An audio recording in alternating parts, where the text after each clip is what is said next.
എല്ലാ പ്രിയപ്പെട്ട പ്രേക്ഷകർക്കും തുണ്ടത്തിൽ ക്രിയേഷൻസിലേക്ക് സ്വാഗതം. ഞാൻ അജയ് തുണ്ടത്തിൽ. കുഞ്ഞിലെ തൊട്ടേ ഇങ്ങനെ സിനിമയിലെത്തണം എന്നുള്ളൊരു ആഗ്രഹം ഉണ്ടായിരുന്നു. കാര്യം ആ 2 ആഴ്ച എന്നുള്ള ടൈം മാറി നമ്മുടെ ഫിലിം കുറച്ചുകൂടി ലേറ്റായിരുന്നെങ്കിൽ ഈ വന്ന ഏഷ്യ ബുക്ക് ഓഫ് റെക്കോർഡ്സോ ഇന്ത്യ ബുക്ക് ഓഫ് റെക്കോർഡ്സോ ഒന്നും എനിക്ക് കിട്ടാൻ പോകില്ല. URFO ഒന്നും കിട്ടാൻ പോകില്ല. സത്യം പറഞ്ഞു കഴിഞ്ഞാൽ എൻ്റെ ജീവിതത്തിലെ ഏറ്റവും വലിയ ഇൻസൾട്ട് അവിടെ നിന്നാണ് എനിക്ക് കിട്ടുന്നത്. പക്ഷേ ഇനി അടുത്ത് നമുക്ക് ഏറ്റവും വൈറ്റൽ എലമെൻ്റ് എന്ന് പറഞ്ഞു കഴിഞ്ഞാൽ ഇതിൽ എസ്റ്റാബ്ലിഷ് ആയിട്ടുള്ള ആരെങ്കിലും ആണ്. ഒന്നുകിൽ സിംഗർ, ഇല്ലെങ്കിൽ ആക്ടർ.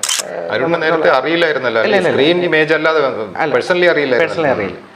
ഫസ്റ്റ് തുടക്കത്തിൽ ആ മ്യൂസിക്കിൻ്റെ പോർഷൻ മാത്രമേ ഉള്ളുവായിരുന്നു. പക്ഷേ ഞാൻ നോക്കിയപ്പോൾ എന്തെങ്കിലും ഒരു തുടക്കത്തിൽ എന്തെങ്കിലും എന്തെങ്കിലുമൊക്കെ ഉണ്ടെങ്കിൽ കൊള്ളായിരിക്കും എന്ന് പറഞ്ഞിട്ടാണ് ആ സീൻ ആഡ് ചെയ്തത്. ലൈവ് ആയിട്ടുള്ള രീതിയിൽ പാടുന്ന സാംസൺ സിൽവ പുള്ളിക്കാരനെ വിളിച്ച് പുള്ളി പാടി. മലയാള സിനിമയുടെ ഭാവി വാഗ്ദാനം എന്നൊക്കെ വിശേഷിപ്പിക്കാവുന്ന SS ജിഷ്ണുദേവാണ് ഈ എപ്പിസോഡിൽ നമ്മുടെ അതിഥി.